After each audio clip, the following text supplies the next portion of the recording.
कि सही जगह बटन दबाते रहिए।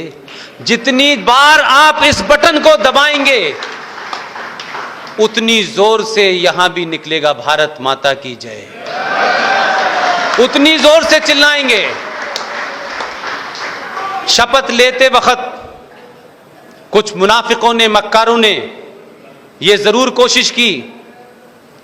मेरा सवाल उनसे है, अगर इस सभा में कोई मुसलमान बैठा हो तो जरा जाके उनसे पूछिए, जो इस्लाम के अलमबरदार हैं, ठेकेदार हैं, जब शपथ ले रहे थे आपके यहां का मुनाफिक छोटे भाई का पजामा बड़े भाई का कुर्ता पहने, तो अपनी शपथ में उसने कहा जय भीम और जय मीम। इस्लाम में किसी शख्स के बारे में जयकार करना हराम है। पूछना उससे, हिंदुओं की बड़ी फैमिली को छोटा करने के लिए, हिंदुओं को बांटने के लिए, दलित के नाम पे सिर्फ उनका एक इस्तेमाल करने के लिए जय भीम का नारा तो लगाया है। अगर मर्द हो तो किसी मस्जिद में खड़े होकर कहना जय भीम, मुसलमान तुम्हारे टुकड़े कर देंगे।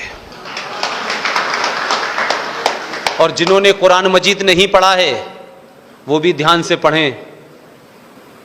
इस्लाम के नाम पे दुनिया में सबसे ज्यादा फ्रॉड हिंदुस्तान, पाकिस्तान और बांग्लादेश में हो रहा है। मुल्क बना तो उनके पास कैपिटल नहीं थी, पड़ोसियों के पास।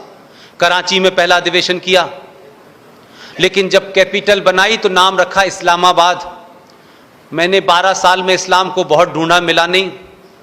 सड़कों के नाम रखे हैं कलमा चौक, लेकिन कोई कलमा नहीं पढ़ रहा है, ना पहला पढ़ना ना आखिरी पढ़ रहा। और अजीब अजीब किस्म के नरेटिव हैं।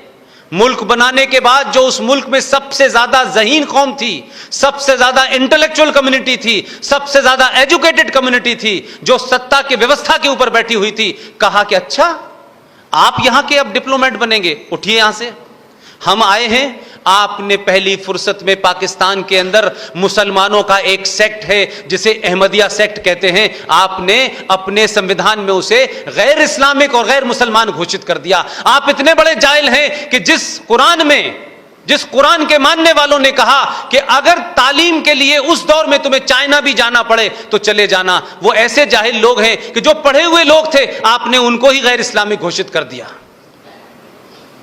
बड़ी मुश्किल से उस मुल्क ने यूरोप के एक आदमी के साथ मिलकर के फिजिक्स में एक नोबेल प्राइज ज्वाइंट जीता था। उस शख्स का नाम था अब्दुल सलाम। लेकिन सोचिए कि इस बात से कि उसकी जात क्या है, वो बेचारा अहमदिया निकला।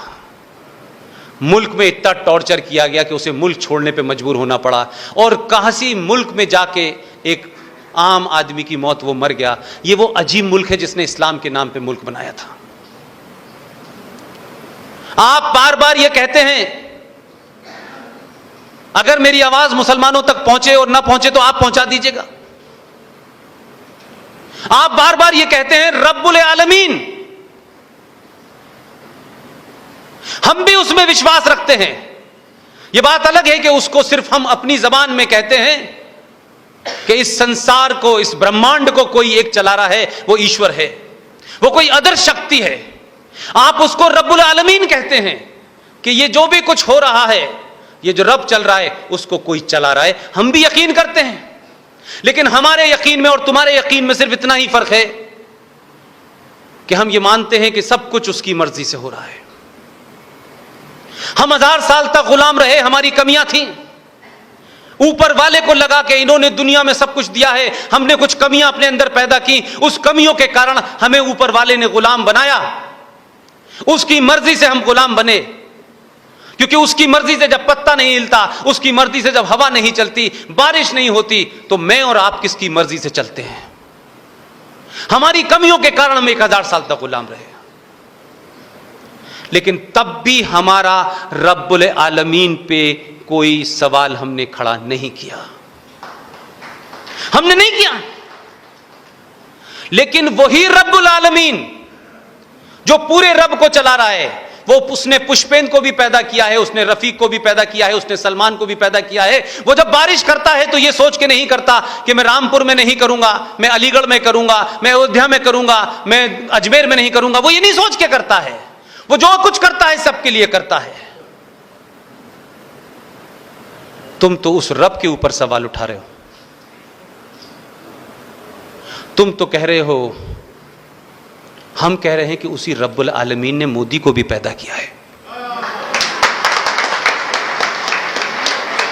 और ये कंट्राडिक्शन नहीं है, वो रब की मर्जी से आया है।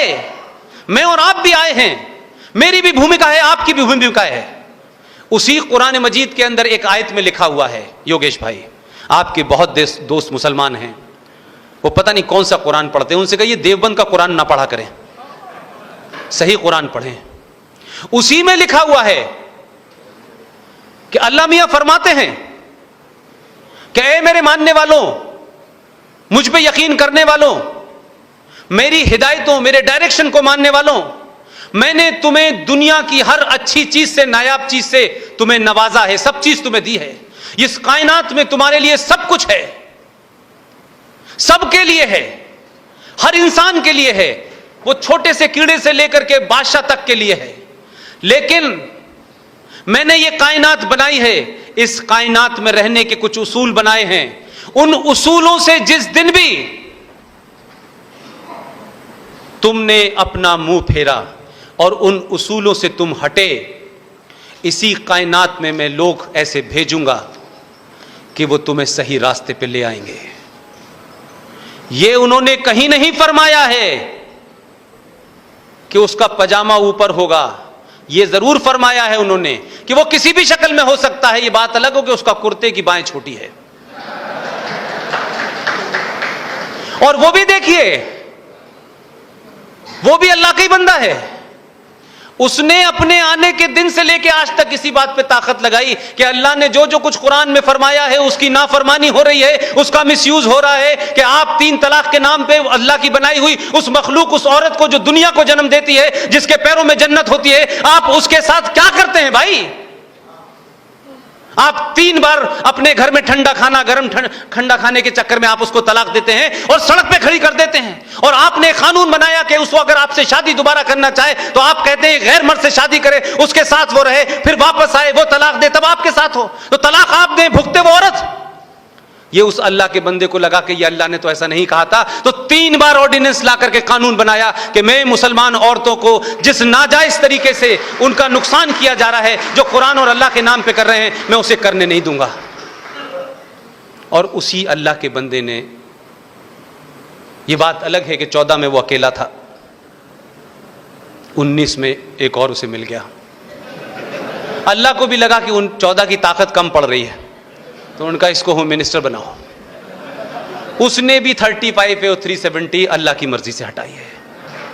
कि जहां आप 71% थे, अल्लाह उम्मीद करता था कि आप 71% हैं, आप मेजोरिटी में हैं, आप निजाम चला रहे हैं, आपके राज्य के अंदर न कोई छोटा होगा, न कोई बड़ा होगा, न कोई हिंदू होगा, न मुसलमान होगा। लेकिन ए इस्लाम के मानने वाले मक्कार मुसलमानों, जम्मू कश्मीर के जिहादियों, तुमने उस संविधान का सहारा लेकर के अपनी मेजॉरिटी का दम भरते हुए, तुमने वो लोग जिन्होंने दुनिया को क्या क्या दिया है, सिर्फ अगर कोई रिटन हिस्ट्री मिलती है जिसको डिजिटलाइज भी किया गया है, तो कश्यप ऋषि की संतानों में जो कश्यप की जो पूरा इतिहास है, वो सिर्फ कश्मीर के लोगों का रिटन डॉक्यूमेंट है। तुमने उनको मारा है जो पूरी दुनिया में ज्ञान की रोशनी भेज रहे थे। तुमने मारा ही नहीं है, तुमने ऐसे ऐसे कृत्य किए हैं जिसके कारण मोदी के साथ अमित शाह को भेजना पड़ा और ये नाजायज दोनों को हटाना।